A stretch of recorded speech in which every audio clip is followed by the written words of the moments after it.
something that I would write, just to make my writing stand out. So you see, wistful, sentimental, nostalgic, no problem. Use them.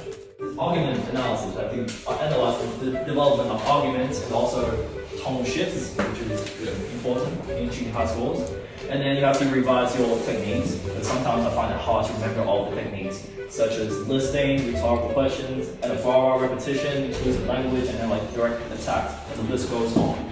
I always say this to the kids, what are the questions that you're going to ask yourself when it comes to analyzing the visual? What is the first thing? First question, what is happening? Action, action, action. I think that probably goes for most of the questions. You need to read the question carefully. The more nuance you have, I think it tends to showcase your skill better, because remember, at the end of the day, right, this is a assessment of your understanding of the themes and ideas, not so much is your answer correct or not.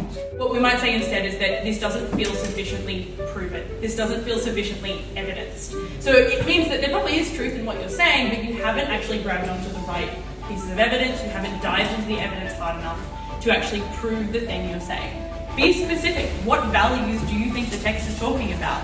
A good way to make sure you've covered all the bases is if you've produced a piece of prose that talks about the beginning, the middle and the end, and has an introduction and a conclusion. And if you just have even a little conclusion, it allows us to bump up the marks we give you for insight, for themes, for ideas.